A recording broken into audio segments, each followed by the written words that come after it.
Salut à toutes et à tous et bienvenue à cette nouvelle édition de Direct. Ce soir, nous allons parler des élections législatives, mais aussi du Parlement égyptien. Donc, je rappelle que les Égyptiens ont commencé ce matin à se rendre aux urnes pour la seconde étape des élections législatives qui s'étale tout comme la première étape sur 2 jours, donc aujourd'hui et demain. Cette étape concerne plus de 28 millions d'électeurs et se déroule dans 13 gouvernorats. Le second tour aura lieu le 30 novembre ainsi que les 1er et 2 décembre donc prochains. Les résultats seront annoncés dans les 2 jours. Je vous rappelle aussi que la Constitution accorde à ce nouveau Parlement, au Parlement égyptien, des pouvoirs non négligeables, notamment ceux de retirer sa confiance au président et de voter une motion de censure contre le gouvernement. Je vous rappelle que le vote a commencé hier à l'étranger, donc les Égyptiens résidant à l'étranger, les expatriés égyptiens inscrits dans les gouvernorats où se déroule la deuxième phase électorale ont déjà commencé à voter hier, donc un vote qui a commencé hier qui s'est poursuivi aujourd'hui aussi. On parle donc de bureaux de vote qui aussi à l'étranger ont ouvert leurs portes devant les Égyptiens à 9 h locales.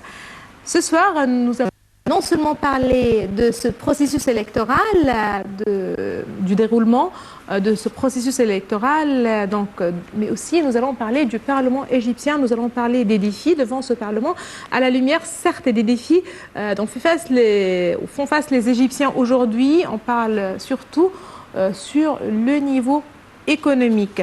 Mais justement, avant de parler des législatives, de parler du Parlement égyptien, je vous propose un commentaire sur un dossier aussi très important, puisque le Caire et Moscou ont signé jeudi 19 novembre dernier, donc la semaine dernière, un accord pour la construction de la première centrale nucléaire en Égypte à Dabra, au nord du pays.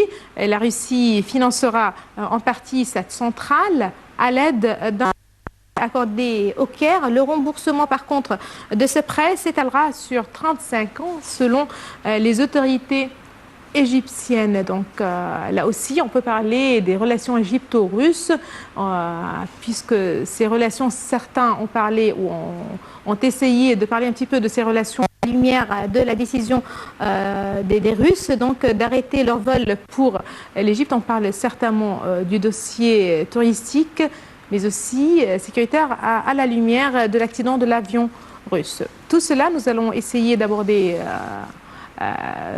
lors de cette édition de Direct dans la rubrique débat. Certainement, je vous le rappelle aussi, une édition concernée au Parlement égyptien et aux législatives. Tout de suite, avec un commentaire signé Dalia Karam sur la première centrale nucléaire égyptienne et ce financement russe.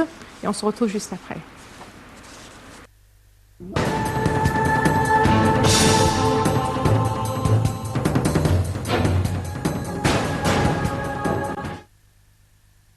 L'Égypte et la Russie ont signé un accord pour la construction de la première centrale nucléaire en Égypte. Cette signature est un message illustrant le poids des relations entre nous et la Russie, a souligné le président Abdel Fattah el-Sisi quelques semaines après le crash d'un appareil russe dans le Sinaï égyptien, ayant coûté la vie aux 224 personnes à bord, majoritairement russes. Moscou participera au financement de la centrale dotée de 4 réacteurs d'une puissance de 1200 MW chacun, par le biais d'un prêt accordé aux autorités égyptiennes selon un second accord signé lors d'une cérémonie au Caire à laquelle a assisté le président Sisi et retransmise à la télévision publique. Abdel Fattah el-Sisi a précisé que ce prêt sera remboursé sur 35 ans, sans dévoiler plus de détails quant à ses modalités ou son montant. De précédentes déclarations du ministre égyptien de l'énergie évaluaient ce coût entre 1,5 et 2 milliards de dollars. L'Agence fédérale de l'énergie atomique en Russie, Rosatom, précise cependant que les modalités de ce financement demeurent toujours en cours de discussion. Depuis longtemps, l'Égypte rêvait d'avoir son programme nucléaire pacifique pour la production électrique, a affirmé le président el-Sisi. Au début des années 1980, sous le régime du président Hosni Moubarak, L'Égypte avait déjà envisagé la construction d'une centrale électrique nucléaire à Daba, mais le projet n'a jamais vu le jour, suspendu après la catastrophe de Tchernobyl en 1986. Jeudi, en présence du président Sisi, Sergueï Kiryenko, le directeur général de Rosatom, l'agence fédérale de l'énergie atomique en Russie, et le ministre égyptien de l'électricité Mohamed Chakr ont signé l'accord pour la construction de la centrale qui se trouvera dans la région de Daba, dans le nord de l'Égypte. La construction devra durer 9 ans. Selon M. Kiryenko, cette première centrale fera de l'Égypte un leader régional en termes de technologie et le seul pays dans la région disposant d'une centrale nucléaire de génération 3+.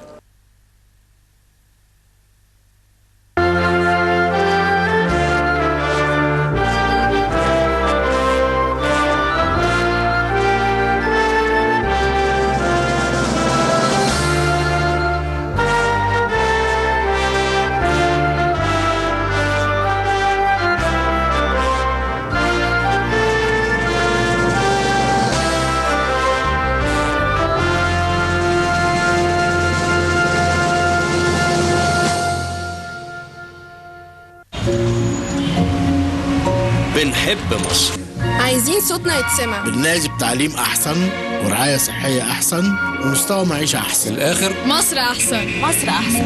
عشان صوتنا يعمل فرق لازم يتسمع في البرلمان. البرلمان هو المكان اللي هتتحول فيه أفكارنا بقوانين تفيدنا. لازم احنا اللي نختار اللي يوصل صوتنا للبرلمان. مش عشان خدمة أو مصلحة شخصية، لكن عشان حقوقنا ومصالحنا.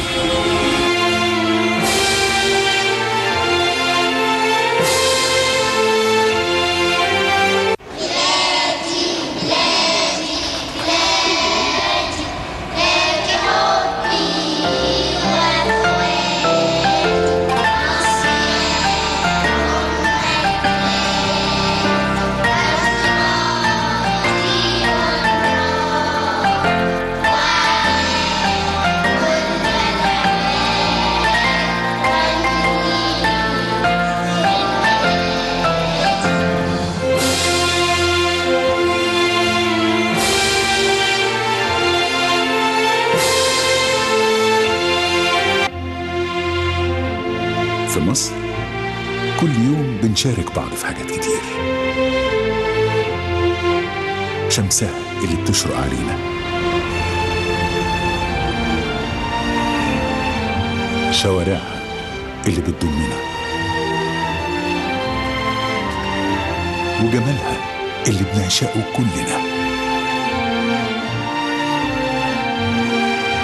في وقت لازم نشارك بعض فيه علشان بلدنا تبقى أحسن.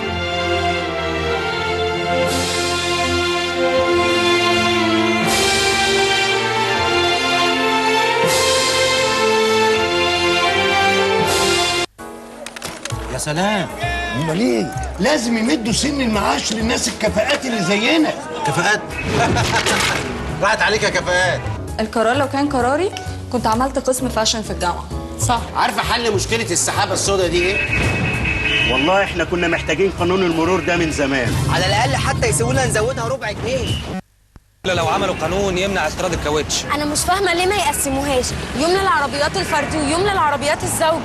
سنة 6 دي لازم تتلغي. المهم اننا نستغل طاقة الشباب. بقى لو مسكون اتحاد الكورة ده كنا وصلنا كاس العالم من زمان. طبعا صوتك مهم، لكن علشان يكون مفيد مكانه الحقيقي في الصندوق.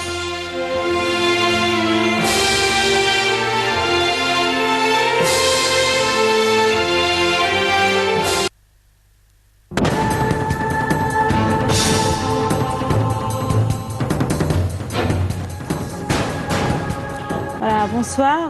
Donc ce soir, nous allons plutôt parler des législatives, mais aussi des défis. Nous allons parler du Parlement égyptien. Lorsqu'on parle du Parlement égyptien, on parle aussi de pas mal de dossiers, surtout d'après le 30 juin. Ces 5 dernières années n'étaient pas très faciles pour les Égyptiens. On parle d'un processus électoral, on parle d'un Parlement, de législation, on parle de la 3e phase de la feuille de route. Donc pas mal de sujets, de questions et encore une fois, surtout de défis. Je vous rappelle que Cette deuxième étape des législatives concerne 13 gouvernorats, à savoir le Caire, Qalioubia, Daqahliya, Mnoufeya, Gharbiya, Kafr el-Sheikh, Port Saïd, Shar'ia, Damiette, Ismaïlia, Suez, Nord Sinaï et Sud Sinaï. Il faut aussi parler donc précisément et plus particulièrement de ces deux gouvernorats. Donc justement pour parler de tout ceci, nous avons le plaisir d'avoir avec nous ce soir Monsieur Hassan Behnem. Bonsoir Monsieur Behnem, vous êtes conseiller de la Chambre de commerce française en Égypte. Bonsoir, vous êtes le bienvenu. Bonsoir, merci de m'avoir invité. Donc vous, et donc une très bonne occasion aussi de parler de la France et l'Égypte, surtout ces derniers mois. Donc on a vraiment ressenti un certain rapprochement entre l'Égypte et la France. On a trouvé le président français qui était côte à côte avec le président égyptien à l'inauguration du canal de Suez. On peut aussi parler de pas mal de contrats militaires entre les deux pays, une vente de Rafale, c'est-à-dire des relations très étroites. Mais permettez-moi tout d'abord de parler de ces élections législatives. Absolument. Ça fait de très longues années, 38 ans si je ne me trompe pas, que vous êtes ici en Égypte, vous êtes français. Comment voyez-vous la scène, tout d'abord politique en Égypte? Très bien. D'abord, encore une fois, merci de m'avoir invité. Merci à vous. Comme vous l'avez dit, je suis ici en ma qualité de membre du conseil d'administration et conseiller de la Chambre de commerce française en Égypte. Mais ça fait 38 ans que je suis dans ce pays, donc je suis de très près l'évolution de la situation, tout domaine confondu. Je me sens égyptien à part entière, c'est normal. Et puisque vous parlez du Parlement, parlementaire et tout ça, je trouve personnellement que le Parlement, c'est un des piliers, je considère des piliers fondamentaux d'un État démocratique, d'un système démocratique dans le monde. L'Égypte fait partie du Concert des Nations et va avoir son Parlement. À l'heure où nous parlons, la deuxième phase des élections ont lieu. Je pense 27 millions d'électeurs. 28 millions. 28 millions. Je sais qu'au total, il y aura 540, si je ne me trompe, plus 28 qui seront nommés par le chef de l'État. Donc, moi, je trouve que c'est un pas positif. Et comme vous l'avez très bien dit, c'est la troisième étape et dernière de la feuille de route qui a été décidée à l'été 2013. C'était la Constitution, c'était l'élection d'un président de la République. Et voilà, le troisième point, c'est le Parlement. Donc d'ici 1 mois et demi à 2 mois, on sera doté, l'Égypte sera dotée d'un Parlement. La boucle sera bouclée, comme on dit, pour l'avenir. Très bien. Donc, avant de continuer, j'aimerais vous proposer, à vous, chers téléspectateurs, une idée de ce nouveau Parlement. On parle d'un enjeu qui n'est pas mince de toute façon.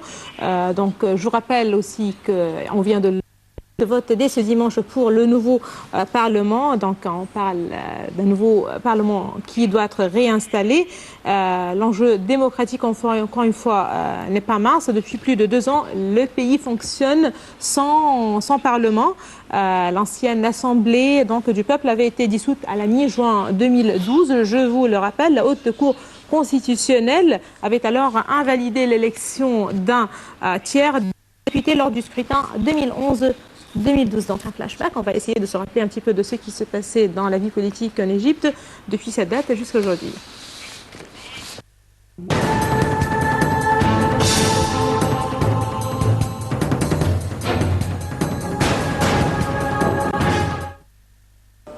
La seconde phase des élections législatives post-30 juin, 2 et 23 novembre dans les 13 gouvernorats restants, la première phase étant dans les 14 autres gouvernorats. Il s'agit de la dernière échéance d'une feuille de route censée mettre fin à la période transitoire et remettre sur les rails un processus politique qui piétine depuis 4 ans. 2573 candidats en tout se disputent les 586 sièges du prochain Parlement.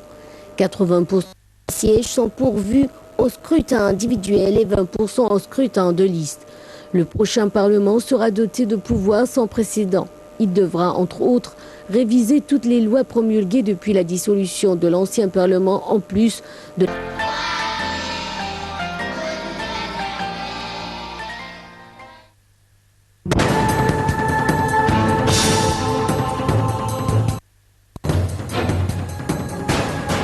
C'était un commentaire sur la deuxième étape des législatives, donc un commentaire signé Dalia Karam, et nous avons le plaisir d'être rejoints par M. Choukri Asma. Bonsoir M. Asma, vous êtes analyste politique et comme vous venez de nous le dire, vous étiez donc un peu sur le terrain. Sur le terrain, voilà. Comment vous étiez où alors?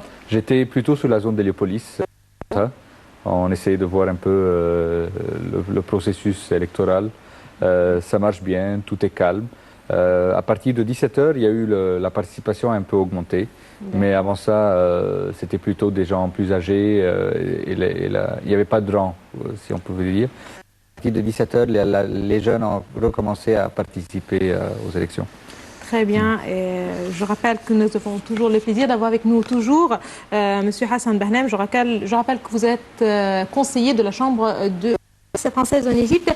Et permettez-moi tout d'abord de savoir comment ce processus électoral se déroule dans un des gouvernorats concernés. Maintenant, nous avons en direct avec nous Nada Ibrahim qui se trouve à Port Saïd. Nada, bonsoir.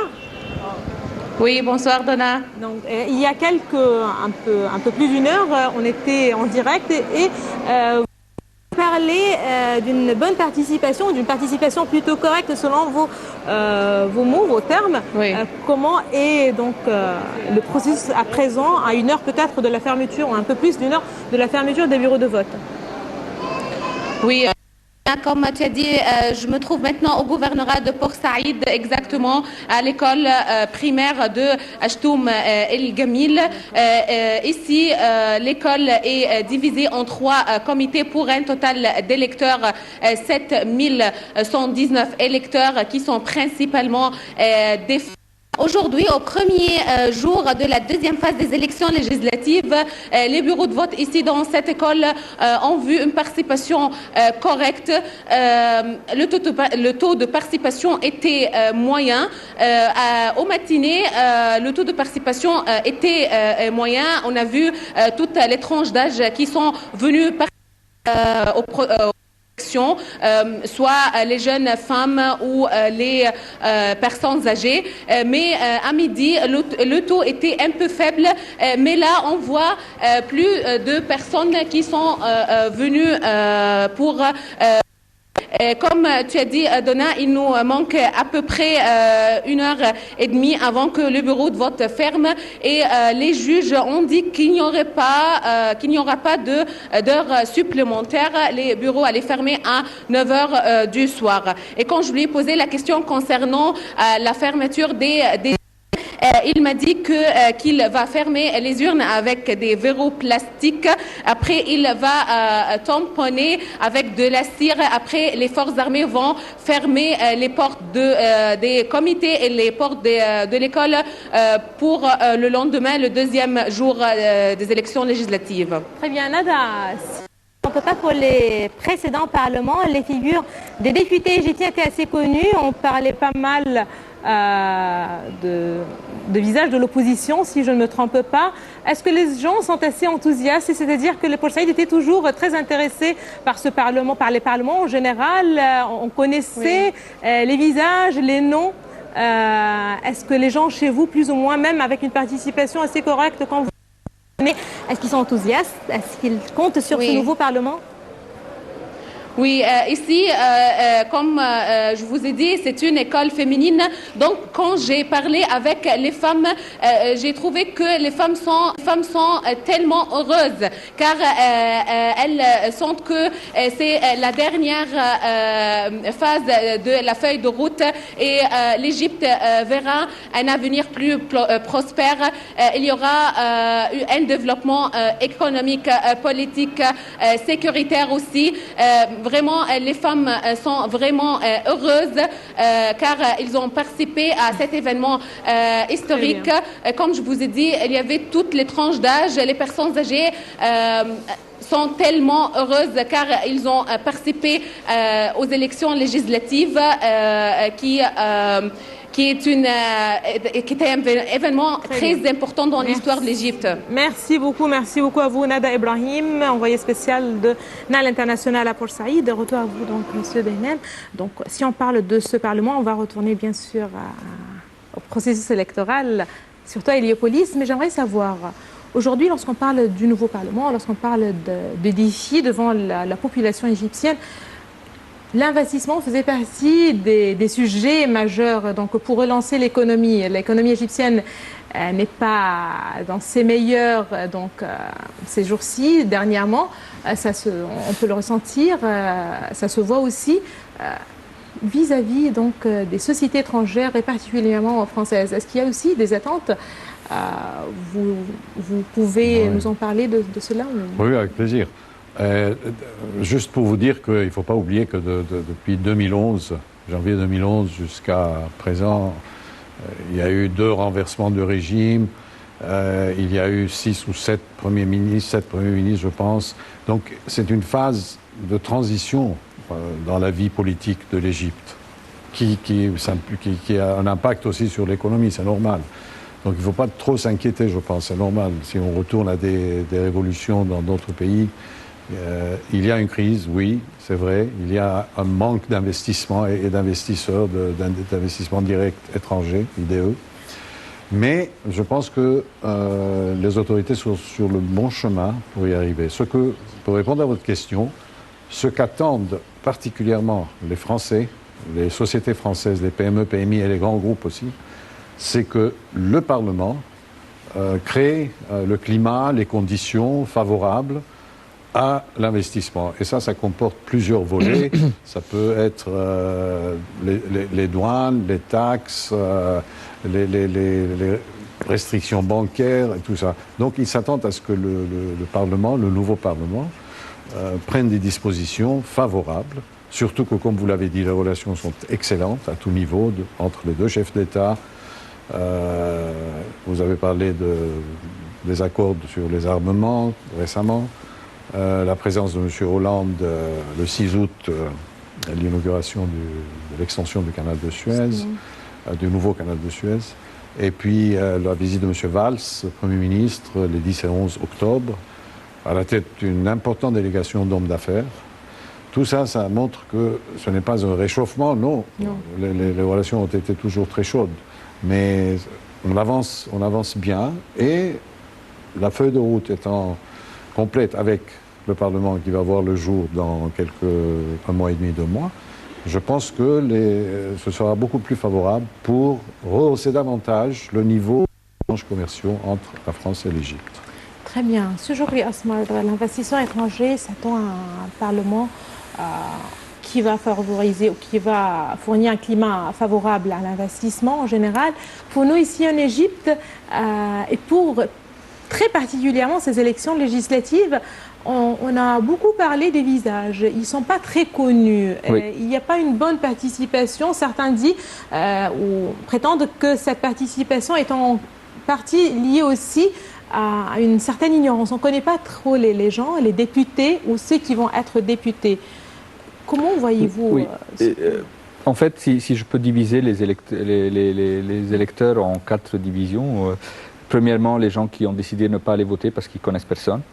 Les gens qui veulent aller voter pour qui a déclaré son soutien au président Sisi parce qu'ils veulent la sécurité, ils veulent la stabilité. Des gens qui connaissent des électeurs, des candidats et qui vont choisir un candidat. Et des gens qui vont simplement, et j'ai vu ça beaucoup ce matin, surtout pour les personnes âgées, qui vont et se demandent devant le juge dans le bureau, pour qui voter. Et personne ne peut leur répondre dans la salle où ils peuvent. Donc, ils doivent chercher. Et hélas, il y a eu des gens qui ont choisi des gens par plus chance. Ils ont la volonté et oui. Ils répondent à un appel. Oui. Ils veulent aller participer, mais ils connaissent personne. Et c'est dû à plusieurs choses. C'est dû à qu'il y a beaucoup de zones électorales qui sont très larges, donc les candidats n'ont pas pu joindre tout le monde par des visites ou par des liens directs. Il y a eu que les médias, il y a eu un soutien aux candidats, mais pas suffisamment à certaines zones. Il y a eu une concentration vers... On a eu la chance à Héliopolis qu'il y a eu une concentration que la plupart des candidats ont passé à la télévision, mais les autres zones électorales, on n'a pas vu beaucoup de monde. Donc j'imagine qu'aux autres zones électorales, le problème est un peu plus grand, que les gens ils veulent aller voter pour la stabilité, ils veulent continuer le trajet ou la route pour avoir un parlement, mais ce n'est pas toujours clair pour eux, s'ils ne connaissent pas le candidat personnellement, pour qui voter. Et on n'a pas toujours les groupes de partis ou les groupes de politique ou de doctrine politique à ce moment où les gens peuvent aller dire je vais voter pour ce parti ou ce parti. Notre loi électorale est pour des candidats individuels et dernièrement, dans les dernières 2 années, on n'a pas vu les partis politiques prendre, dont je fais partie, prendre un espace dans la rue pour pouvoir se réclamer certains candidats ou que les électeurs puissent choisir un candidat vis-à-vis de sa politique ou de la politique de son parti. Mais est-ce que les nouveaux partis ont vraiment fait leur devoir, accompli leur devoir dans la rue? Est-ce qu'ils sont connus? Je vais passer à cette question, mais justement pour parler, puisque vous avez cette distinction entre les catégories de gens qui vont aller les voter, en fin de compte, on parle de ce Parlement qui va être formé d'ici peut-être un mois, un peu après la deuxième phase et tout cela. Très récemment, après les attentats déplorables de Paris, triste, très triste, le chef de l'État s'est adressé à la population française à travers le Parlement. C'est là où le chef de l'État, François Hollande, c'est à partir de ce point qu'il a voulu s'adresser à tous les Français. On parle aussi de législation, de lois qui doivent être peut-être ajustées ou... On parle d'un Parlement, on parle d'une vie politique tellement réussie, si je ne me trompe pas. Aujourd'hui, pour les Égyptiens, est-ce que vous pouvez imaginer comment va être le Parlement égyptien? Oui. C'est-à-dire, en fin de compte, est-ce qu'on va pouvoir arriver là avec des visages qui ne sont pas très connus de la part d'une bonne partie de la population qui même a voulu aller voter, même si on ne connaît pas les noms, les visages. Oui. Pour des visages aussi qui peuvent ne pas avoir d'expérience dans la vie politique. Là, il faut aussi l'ajouter. Oui, tout à fait. Vous avez mentionné la participation, et M. Choukri était en train d'en parler. D'ailleurs, à juste titre, je trouve que pendant ces élections, il n'y a pas eu une campagne assez importante.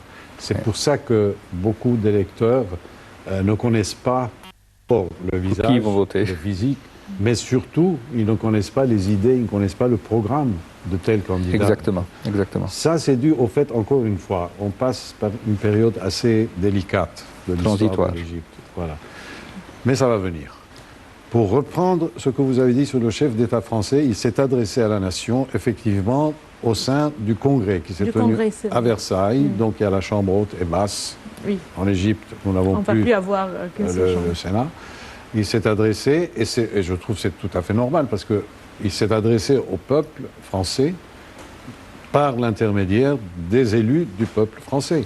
Donc c'est une habitude, c'est normal dans le monde entier, ça se passe comme ça. En Égypte, lorsque le président aura une adresse, un message à passer ou bien une décision importante à annoncer, il va également passer par le Parlement, puisque ce sont les élus du peuple. Les représentants du peuple. Oui, les élus du peuple qui représentent le peuple, pas seulement les grandes villes, c'est les régions, c'est les villages, c'est les tout petits villages, tous ces gens-là ont voté pour qu'il y ait le représentant avec leurs idées, leurs revendications, leurs demandes au sein d'un Parlement. Et moi, je pense que, pour répondre à votre question, oui, ce sera un Parlement en bonne et due forme qui travaillera pour le bien de l'Égypte pour régler les problèmes sociaux, enfin, tout ce qui pourrait aider le peuple. Jusqu'à présent, c'était flou comme situation. Mais cette troisième étape de la feuille de route sera achevée dans 1 mois et demi. Après, je trouve que tout va retrouver son cours normal. Même économiquement et financièrement. C'est très important, par exemple, le chômage, le taux de chômage, qui est assez élevé. On est malheureusement passé maintenant par une crise dans le tourisme, encore une fois, qui va baisser le nombre de touristes. C'est normal. Dans le monde entier, c'est pareil. Malheureusement, en France aussi, il y a des baisses, il y a des annulations dans les réservations d'hôtels, dans les restaurants, les terrasses. C'est normal, les gens. Et aujourd'hui, la Belgique aussi a Bruxelles. La Belgique est toujours en état. Oui, d'alerte. Donc, à l'heure où on se parle, ça va être renouvelé, apparemment, ils disent. Donc, l'Égypte n'est pas la seule. Est-ce que tout le monde le comprend bien? Est-ce que tout le monde est conscient que l'Égypte n'est pas seule ici face au terrorisme, dans ce chaos, si on peut dire? Là, je ne suis pas certaine. Est-ce que vous... Oui. Écoutez, régionalement, il y a des menaces. On est conscient de cela, mais est-ce que tout le monde l'est? Mais c'est le rôle c'est votre rôle comme média, c'est notre rôle comme des gens politiques, c'est notre rôle dans la société d'éliminer un peu les gens autour de nous, qu'il y a un problème mondial qu'on est en train d'en faire face. Les gens ont eu peur qu'ils ont été attaqués, ils voient toujours des attaques dans le Moyen-Orient, des attaques en Afrique, mais de voir ces attaques comme le 11 septembre venir chez eux à la maison en Europe, à Paris, la ville lumière, c'était quelque chose qui a choqué beaucoup d'Européens. Donc c'est quelque chose qui un peu choque le tourisme interne en Europe, le tourisme externe. Mais on n'est pas tout seul, mais les gens ont besoin d'aller en vacances et les gens vont voyager. On a toujours passé par des crises. Le problème, c'est qu'en Égypte, on a eu beaucoup de crises à la filée, mais les gens oublient. Les gens veulent aller passer en vacances. Les gens, quand ils ont une assurance que la situation s'est améliorée, ils vont en vacances. C'est un besoin qu'on ne peut pas annuler. Qu'ils oublient ou non, le fait c'est que la vie continue. Exactement. Ici, ou là, ça doit continuer. Exactement. D'où la nécessité aussi, d'avoir une coalition qui va œuvrer vraiment durement, fermement pour éliminer cette menace qui devient internationale. Ouais. Il y a Bamako aussi, avant-hier. Mali. C'est un peu partout, oui, c'est un peu partout que ça se passe. Donc, je suis persuadé qu'il y a des réunions qui vont se faire dans les jours à venir, où il y aura une coalition qui va décider de prendre des décisions fermes pour contrer. Le risque zéro n'existe pas, c'est un fait. Il y aura toujours des attentats, des assassinats. Oui. Mais c'est notre rôle comme politique extérieure pour l'Égypte, c'est d'éclairer ce qu'on a toujours dit, que ce n'est pas un problème seulement de sécurité ou armée, c'est un problème de pensée, d'idées, et qu'on doit tous faire face, pour lequel on doit tous faire face. Et je me rappelle, Dominique de Villepin, après le Charlie Hebdo, il avait dit c'est des idées qu'on doit faire face aux idées et non pas simplement faire face à une armée, parce que là, c'est des idées qui volent, c'est pas une armée organisée à laquelle on fait face. Et l'Égypte en a eu cette expérience et on a toujours dit qu'il faut faire face aux idées extrémistes. Et c'est là où on doit faire face et là où l'Égypte doit aller au milieu de la communauté internationale et demander son aide pour faire face à ces idées qui se propagent partout par le monde. Je confirme ce que dit M. Choukri, parce que les médias doivent jouer un rôle très important dans ce domaine-là. Et c'est tout à fait ce que dit M. Choukri. Ils vont comprendre automatiquement, en lisant, en écoutant, en voyant la télé et tout ça, que l'Égypte fait partie, la France fait partie, le Mali, enfin un peu partout maintenant, la Belgique.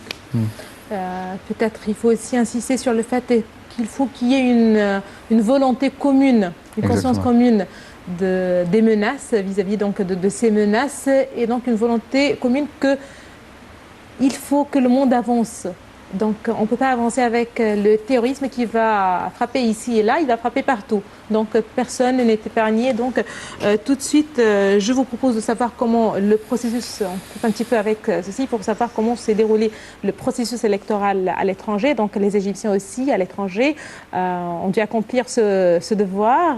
Donc je vous propose tout de suite ce commentaire signé Dalia Karam et on se retrouve juste après.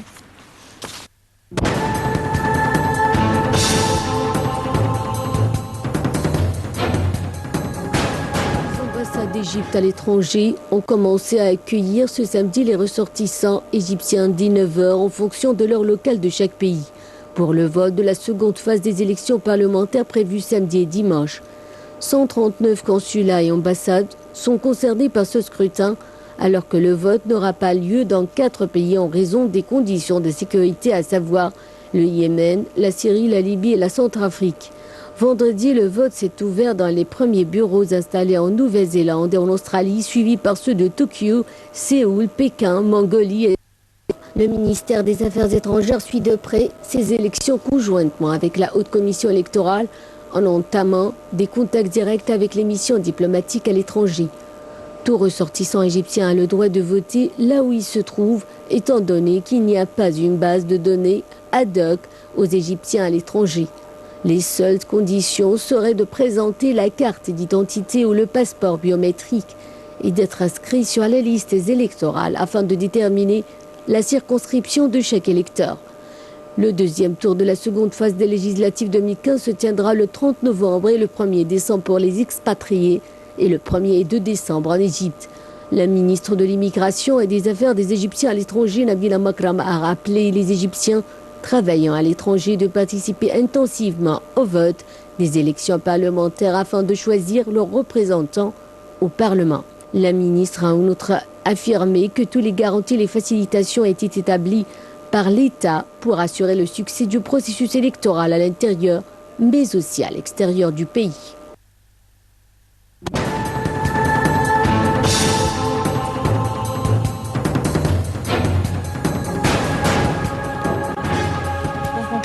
Sur le même dossier, maintenant vous, Monsieur Behnam, en France, partout en Europe, on voit une bonne place à la jeunesse.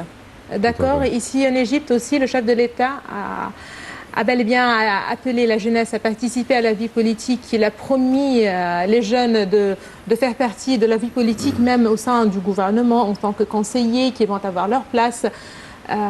Comment voyez-vous cette approche, si on peut dire? L'appel du chef de l'État égyptien, le président Al-Sisi, a été entendu, puisque durant ces dernières semaines, en circulant au Caire et en dehors du Caire, je vois beaucoup de panneaux qui montrent des jeunes qui sont candidats aux élections législatives. Et ça, c'est vraiment quelque chose de très bien, parce que l'avenir appartient aux jeunes, finalement.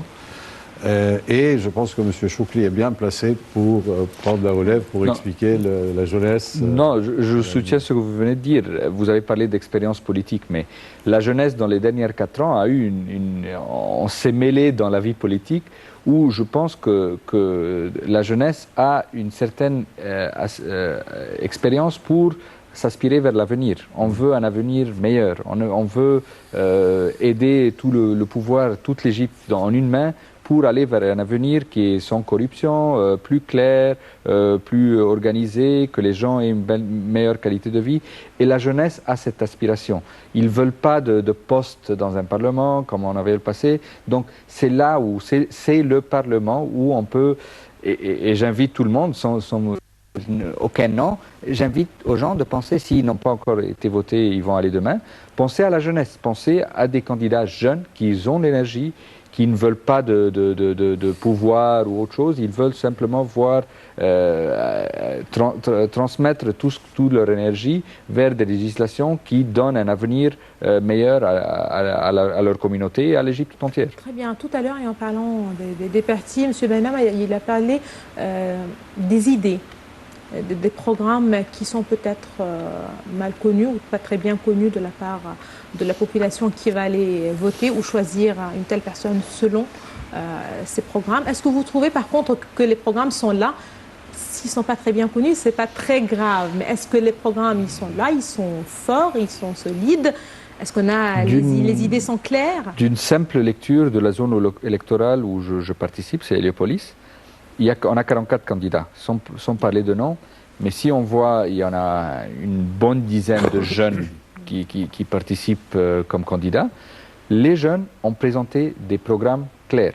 Même il y a eu la difficulté de les communiquer à travers beaucoup de... Mais les jeunes ont utilisé l'Internet, ils ont utilisé Facebook, ils ont utilisé leur activité dans la rue, ils ont été sur les cafés. Les autres figures qu'on voyait, simplement, il dit « Moi, je suis monsieur tel et mon symbole, c'est X. » Mais qui tu es, qu'est-ce que tu vas faire? Je vais faire de bonnes choses, je suis tel.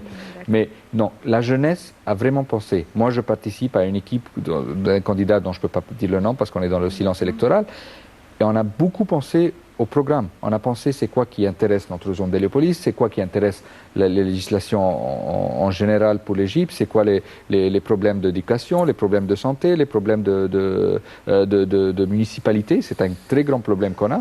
Et ces législations, c'est ça qui a formé le programme du candidat à qui jette. C'est quoi sont les législations qui vont nous bouger vers un avenir meilleur, vers une meilleure qualité de vie. On a des problèmes qui sont connus, mais il faut que les candidats ou maintenant qui seront parlementaires se concentrent à faire bouger les choses. Très bien. Parallèlement à l'économie, il y a aussi ce qui est politique.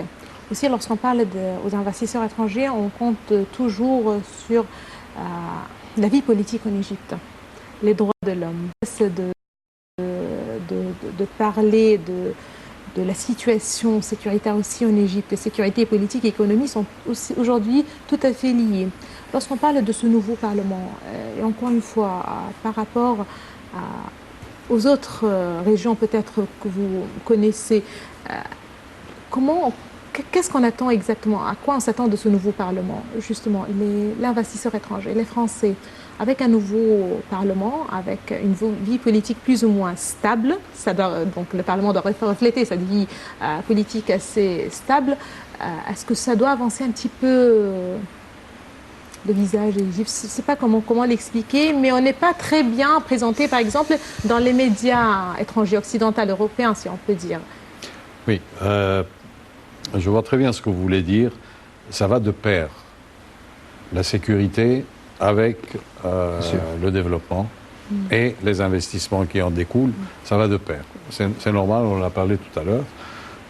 S'il y a la stabilité, bien entendu, les portes vont s'ouvrir, il y aura un flux d'investisseurs qui vont venir beaucoup plus vite qu'attendu. Encore une fois, ça va prendre du temps, mais l'Égypte est sur la bonne voie pour rétablir la stabilité et la sécurité, je trouve. Et relativement épargné par rapport à d'autres pays de la région que je ne veux pas nommer. Donc, deuxième point, c'est de l'autre côté de la barrière, vous avez les investisseurs qui disent tant qu'il n'y a pas de stabilité, il n'y a pas de sécurité, vous avez parlé de la corruption, tout ça, si ce n'est pas réglé, on ne peut pas venir se hasarder et s'aventurer sur le marché des affaires en Égypte. Mais les autorités sont sur la bonne voie. Et il y a beaucoup de projets qui sont en train de se faire.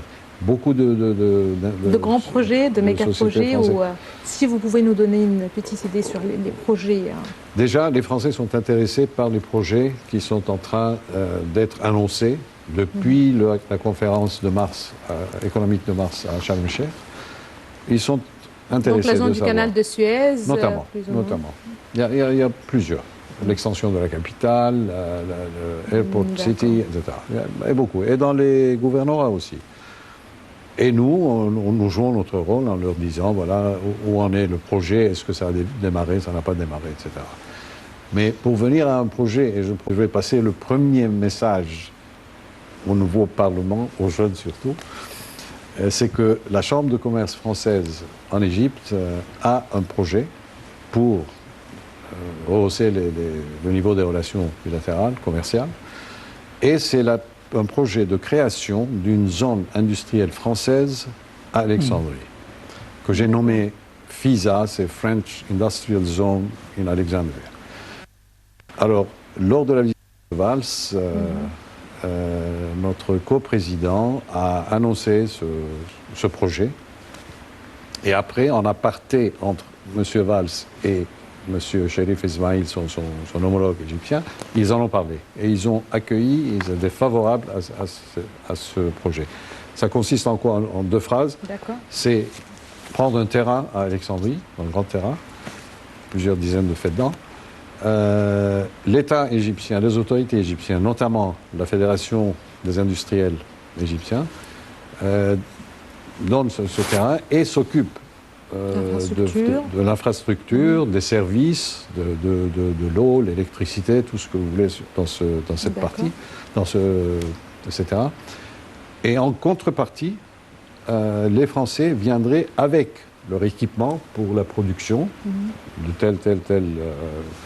C'est très intéressant. Oui, et il y aura la main-d'œuvre égyptienne, donc création d'emplois. Et au-dessus de tout ça, le plus important pour moi, c'est de faire J'ai toujours pensé que l'Égypte devrait être un hub, une plateforme pour la réexportation vers le Moyen-Orient, vers le pays du Golfe, vers l'Afrique, qui a un avenir fabuleux. Okay?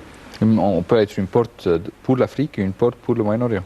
Exactement. Et Alexandrie, c'est excellent comme...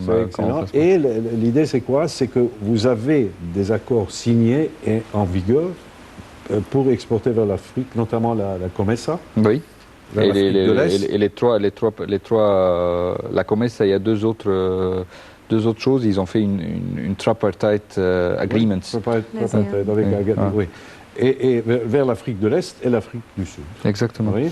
Donc ça, c'est quelque chose que nous trouvons... c'est une zone industrielle. Et nous voulons que le nouveau Parlement égyptien, les jeunes, l'approuve, nous aide à avancer dans ce projet. On va parler alors... Je peux un peu donner un peu espoir de l'investissement extérieur, le foreign investment. Je ne peux pas citer le nom, je travaille pour une compagnie française qui est le plus grand investisseur après la Révolution.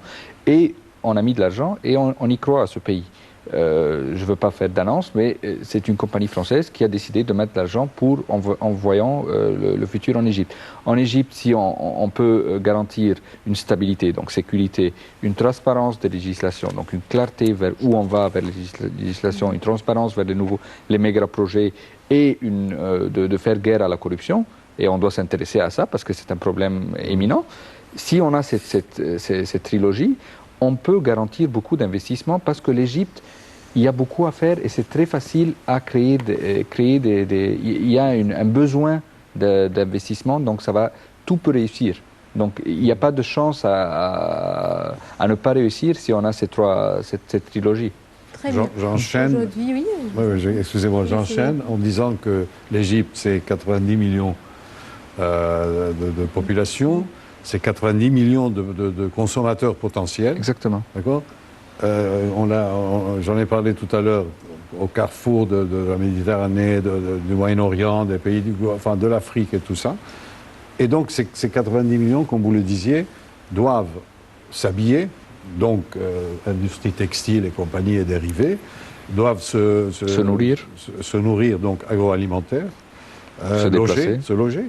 Et si vous le permettez, ça doit tout passer par la production, si je ne me trompe pas, parce qu'on a bel et bien reproché aux autorités, c'est vrai qu'on a 90 millions de personnes, mais avec, par exemple, 70% d'exportation. Donc, ce qui est très lourd. D'importation, vous voulez dire? D'importation, par contre, je m'excuse, oui, tout à fait. Alors, on a vraiment besoin, pour avancer, pas seulement d'attirer les investisseurs étrangers, mais de produire sur notre terrain. Exactement. Avec une zone pareille qui va produire en Égypte, avec l'expertise française, ça va être un atout certainement. Mais j'aimerais aussi revenir sur la conférence de Sharm el-Sheikh, puisque vous l'avez mentionné aussi. On a aussi reproché aux investisseurs, peut-être aux autorités aussi égyptiennes, avec la loi sur l'investissement qui a été entérinée, mais on n'a pas vraiment vu des marchés. On a entendu parler de contrats, mais rien n'a vu le jour jusqu'à aujourd'hui. Est-ce que vous avez quelque chose à dire à ce point, puisque dans une petite minute... Parce que c'est presque... 20 heures. Ce sera C'est la terminé. fin, oui, le temps passe. Non, en 2 mots, la Oui. conférence était un succès. Il y a eu beaucoup de chefs d'État qui sont venus. Il y a eu des aides sur le champ, mais les projets, effectivement, n'ont pas été suivis. Il n'y a pas eu le suivi qu'il fallait, je pense. Un bon suivi, c'est ça le bon Un suivi. dernier, Un dernier mot, on attend beaucoup des électeurs. Allez voter. On a besoin d'un Parlement qui bouge l'Égypte vers un avenir meilleur. Il y a beaucoup de législation qui attendent après une belle constitution qu'on a eue il y a 1 an. Très bien. Allez voter. On termine donc avec ce mot de M. Chokri Asmar. Je rappelle que vous êtes analyste politique. Merci beaucoup d'avoir été parmi nous ce soir. Merci beaucoup à vous aussi, M. Hassan Behnem. Je rappelle que vous êtes aussi le conseiller de la Chambre de commerce française en Égypte. Merci beaucoup d'avoir été parmi nous ce soir. Madame, Monsieur, merci à vous de nous avoir suivis. Excellente soirée à toutes et à tous et à demain. Au revoir.